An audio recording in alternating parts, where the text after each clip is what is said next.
The Tensor series of chips has been notorious for having poor battery life, but Google this year upgraded the modem of the phone, which is supposed to have increased the battery life.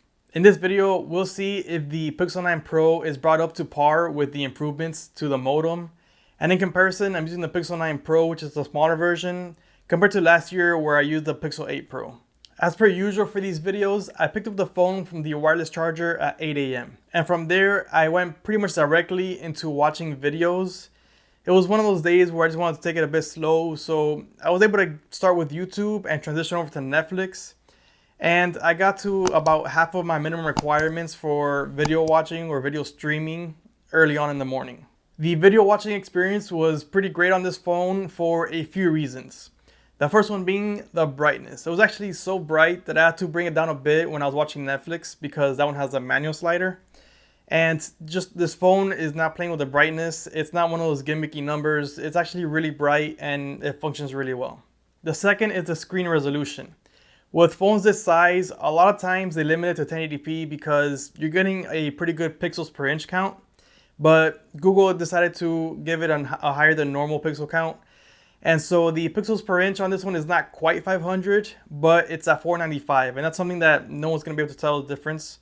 And I think that the 500 pixel per inch mark, or that range, is really an S tier level. And it's above even flagship requirements at this point.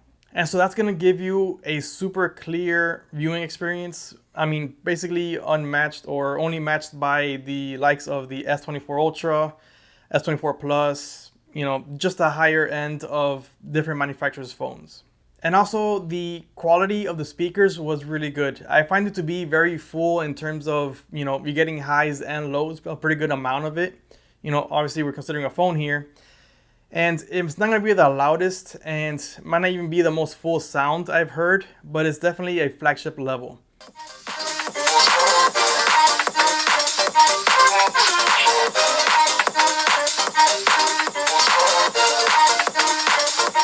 The main downside is going to be the physical dimensions of the phone.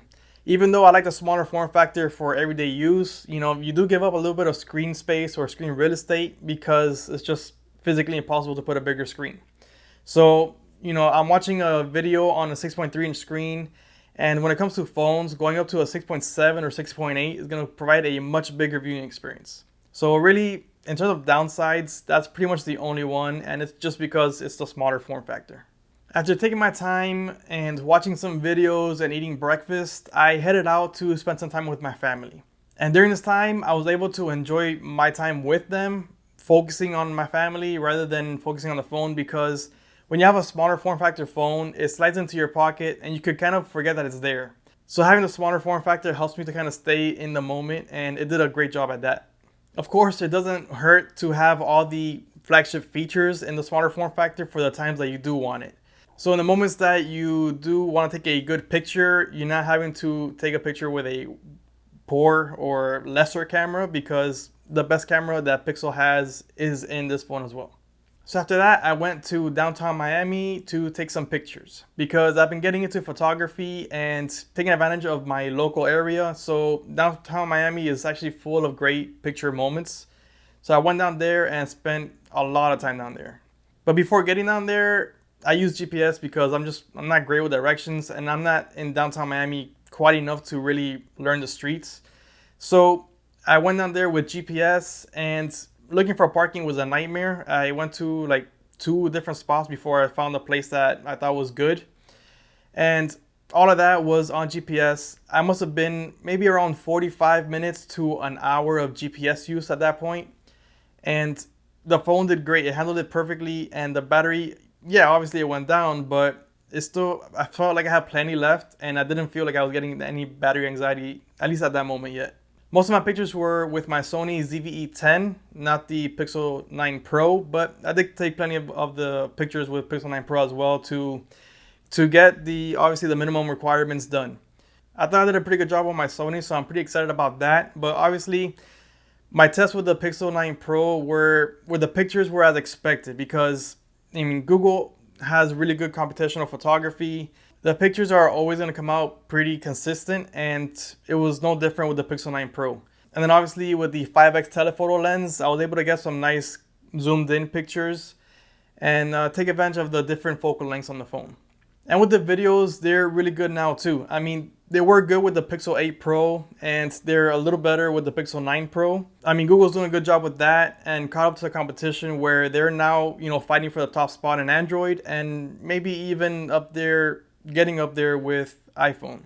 Now, if you include Video Boost, that's pretty easily, in my eyes, the best video you could get from a phone. Of course, there's a downside to Video Boost, and that's that you have to upload a massive file to the cloud, which takes a long time. And then the Google servers have to do their work and send it back down to you. So all of that takes, hours, or depending on how things are going, it could even take a full day.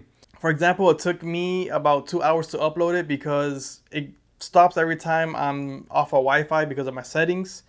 And so if I just happen to leave, I have to restart it again when I come back. It's not just doing it automatically unless maybe you put it to charge.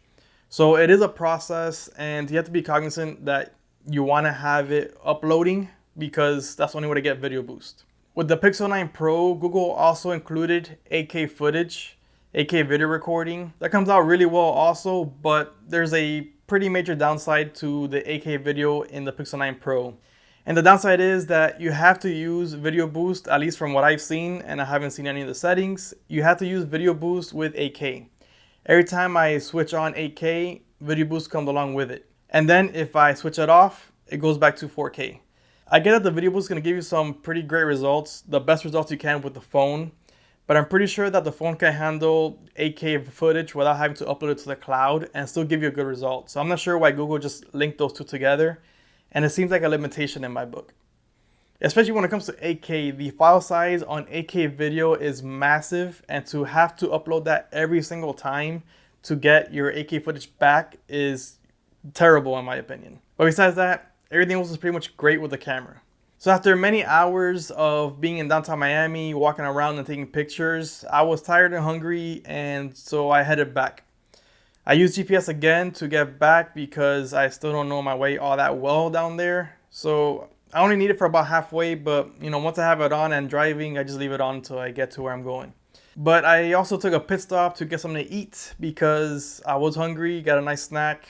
It was definitely not a healthy snack, but it tasted really good, especially because I was hungry. And when I got back home and finished up my YouTube videos and a little extra because there was still some time left in the day, I got it all the way up to 6 hours and 30 minutes of screen on time. And at that point, it had reached 10%. And so the phone finished the day with 10% battery remaining. My overall experience with the Pixel 9 Pro for a full day, there were a few things that I noticed. The first thing that I noticed is that even in the Miami heat of around 90 degrees with a real feel of, I think it was mid 90s or upper 90s, the phone didn't really get too hot. Yeah, it got warm because, I'm walking around in the heat alone is going to make the phone warm. But taking videos and pictures, it handled it pretty well. It didn't give me any issues. The second thing is that the photo capabilities are good as expected. They were good and they still are good, and I don't think that's going to change anytime soon. The third thing is that the video capabilities have improved. It's just there are a couple of downsides, mainly with the Video Boost. The Video Boost feature is great, but I just feel like it's limited in the reasons to use it, and having it linked with 8K is a big downside in my opinion. And lastly, it looks like Google finally fixed the battery to at least get it up to par. It's not gonna lead the pack in any battery tests, but I don't think it's gonna fall behind to the bottom of the pack either anymore. Looking at the screen on time at 20% might be a little bit misleading on this one, because I've noticed when I spread out the minimum tasks throughout the day, the screen on time tends to be a little bit lower when I reach 20% versus when I do a front heavy screen on time morning basically. And I think the reason for that is because instead of being on standby for a large portion of the day, it's spending very little time on standby and constantly being used little by little, and that just makes the screen on time a little bit worse. I think the important number here is the 10% that the phone finished in, because that's showing me that even with the GPS that I use, which is above and beyond my normal testing, and a screen on time of 6.5 hours, it still had 10% remaining, which is a decent amount and actually is probably close to the upper portion of my board here. So overall, I do believe the battery has been improved pretty dramatically. Of course, it's still not leading the pack because there are a couple of phones in there that just have crazy numbers, but it's no longer in the bottom, which is important, and is actually probably somewhere in the middle, which is kind of a sweet spot for Google at this point. I'll actually consider that a big improvement, being in the middle of the pack. Let me know your thoughts in the comments, and if you own the Pixel 9 Pro or Pixel 9 Pro XL, or any of the new Pixel 9 series phones, let me know how the battery is performing for you. If you are interested, there is an affiliate link for the Pixel 9 Pro in the description below. Thanks for watching, and I'll see you next time.